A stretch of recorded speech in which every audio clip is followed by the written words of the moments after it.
Shalom, salam sejahtera dan salam sehat bagi kita semuanya, jemaat yang terkasih di dalam Tuhan kita Yesus Kristus.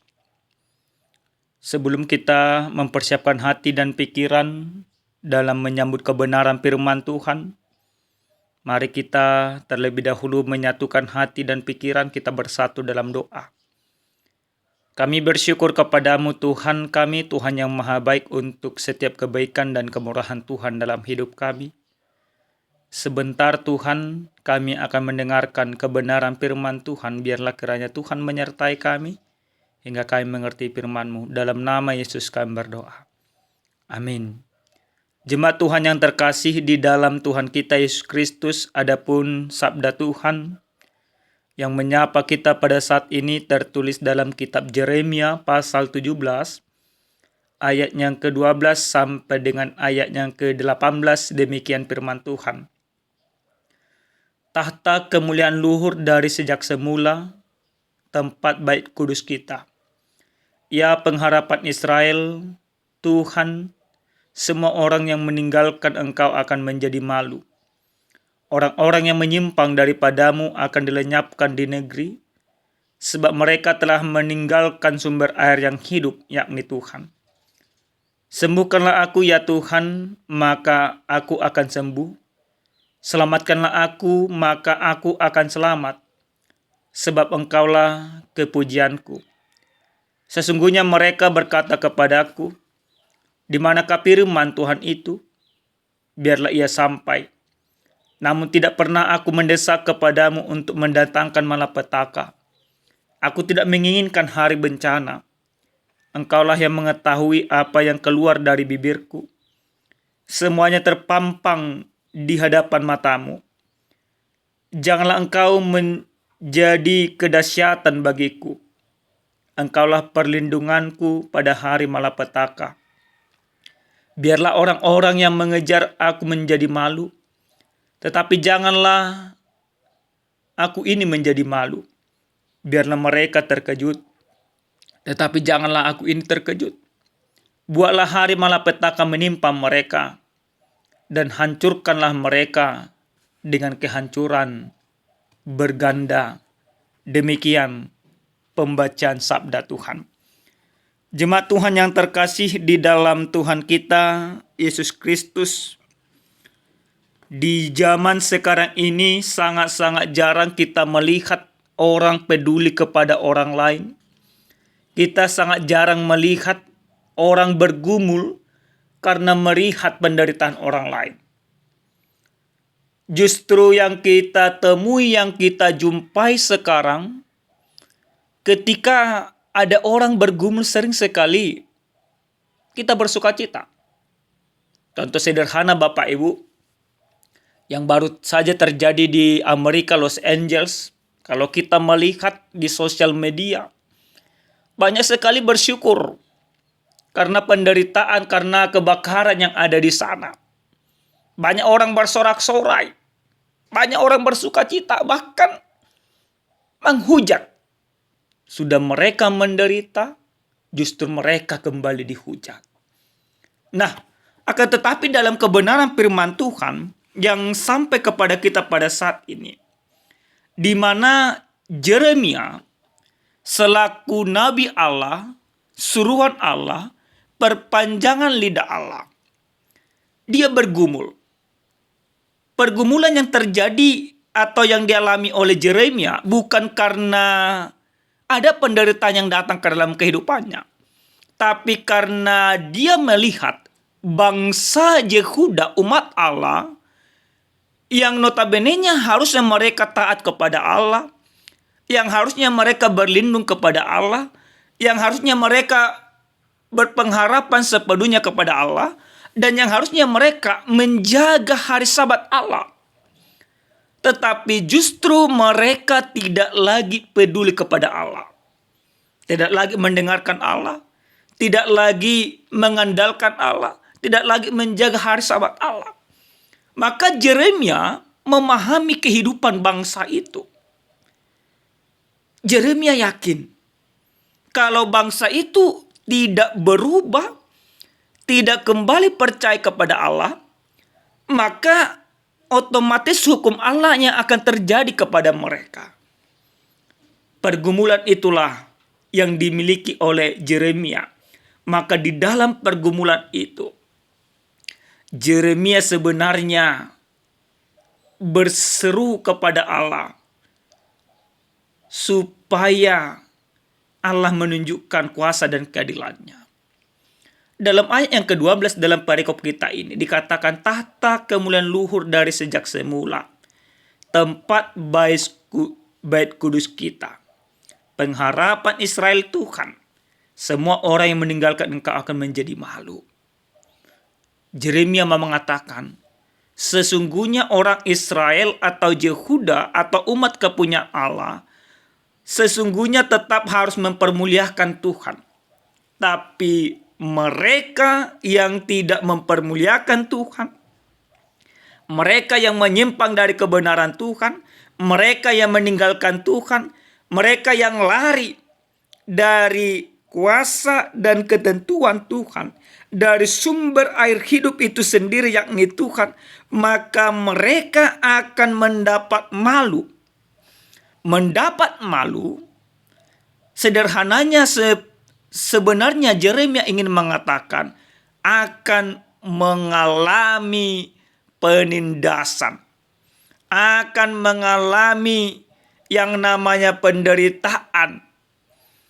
Orang yang tidak percaya kepada Allah, orang yang berpaling daripada Allah, mereka tidak akan pernah bisa terlepas dari hukuman Allah atau dari murka Allah. Murka Allah tunjukkan bukan untuk menunjukkan kebencian Allah, tapi untuk menunjukkan keadilan dan otoritas Allah itu sendiri. Maka Yeremia dengan tegas mengatakan, orang yang meninggalkan Allah akan mendapat malu. Lalu dalam ayat ke-14 dikatakan, sembuhkanlah aku ya Tuhan, maka aku akan sembuh. Selamatkanlah aku, maka aku akan selamat. Engkaulah kepujianku. Di dalam pergumulan itu, memikirkan orang lain itu, Yeremia dengan tegas mengatakan supaya Allah tetap menyelamatkannya, supaya Allah tetap melindunginya, supaya Allah tetap menjagai kehidupannya. Maka di dalam kebenaran firman Tuhan ini, kalaupun orang Yehuda atau umat Allah mempertanyakan di manakah firman Tuhan, sesungguhnya firman Tuhan atau penyertaan Allah akan senantiasa beserta dengan mereka. Tapi mereka yang tidak beserta dengan Tuhan, mereka yang lari dari kebenaran Tuhan. Sebenarnya Bapak Ibu, konteks di dalam pasal 17 ini, orang Israel atau Yehuda belum terbuang.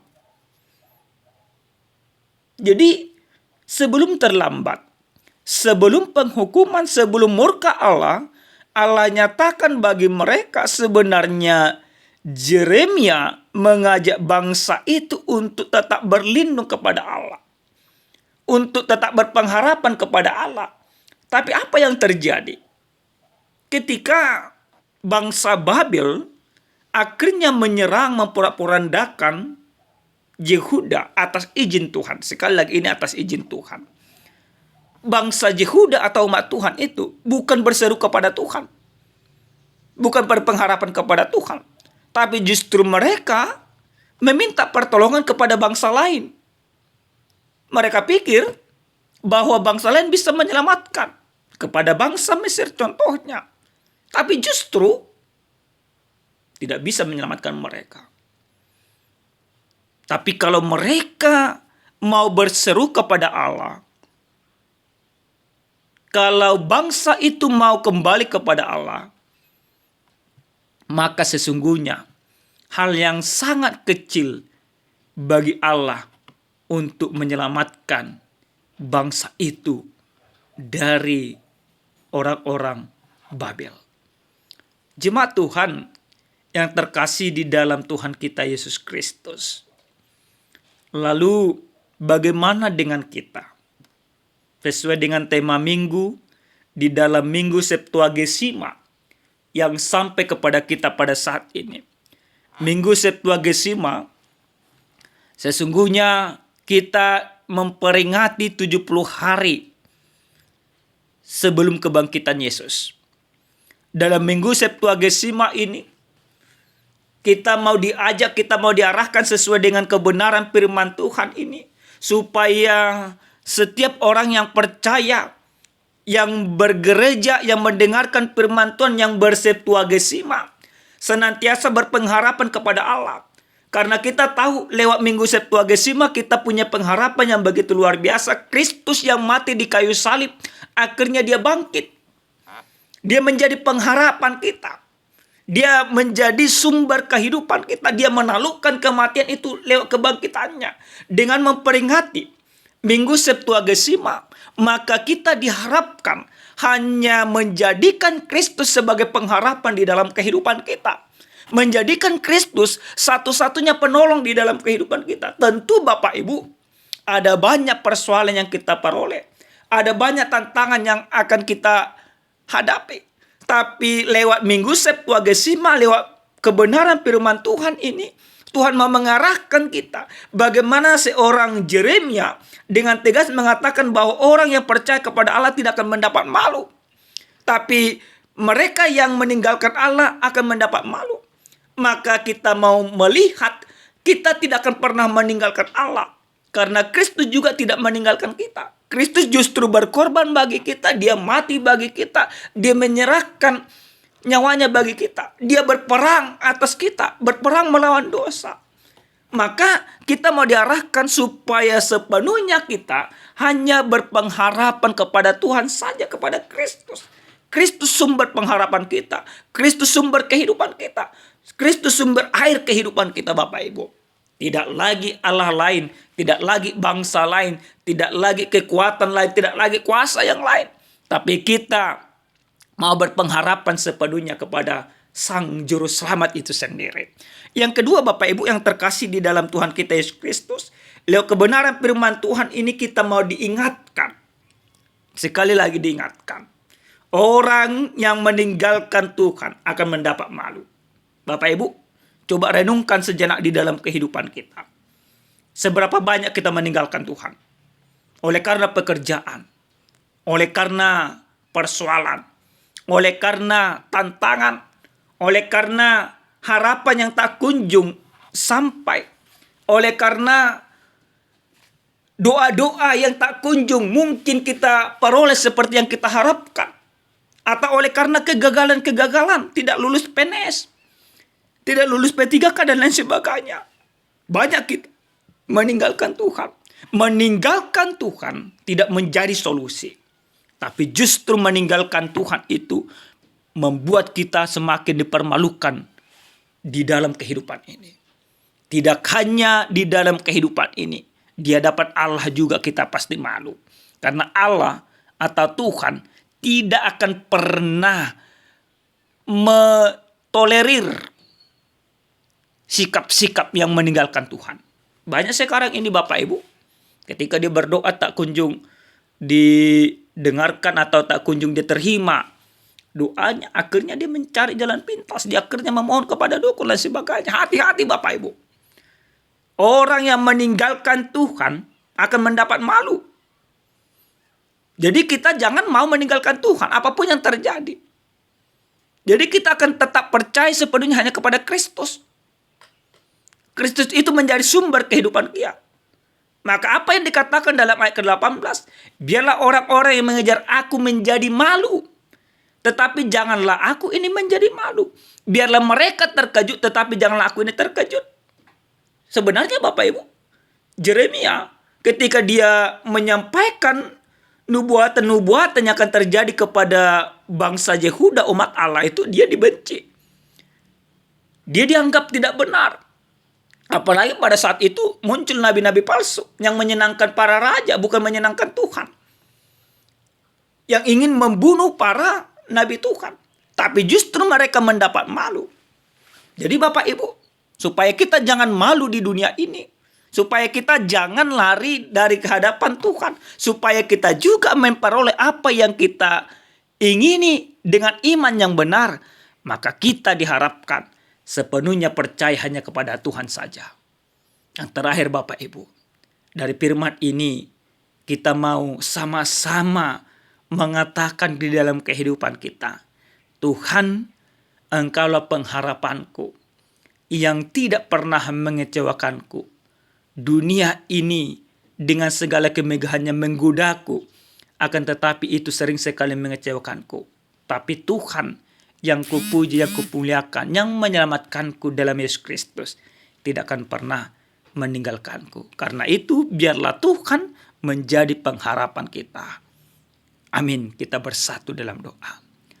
Kami bersyukur kepadamu Tuhan kami, Tuhan yang maha baik, untuk firman Tuhan yang sudah kami dengarkan pada saat ini. Biarlah kiranya Tuhan, kami sepenuhnya berpengharapan hanya kepada Tuhan, bukan kepada dunia ini, bukan kepada bangsa yang lain. Terima kasih Bapa, dalam nama Yesus kami berdoa. Amin. Salam sejahtera Bapak Ibu, Tuhan Yesus memberkati kita semuanya.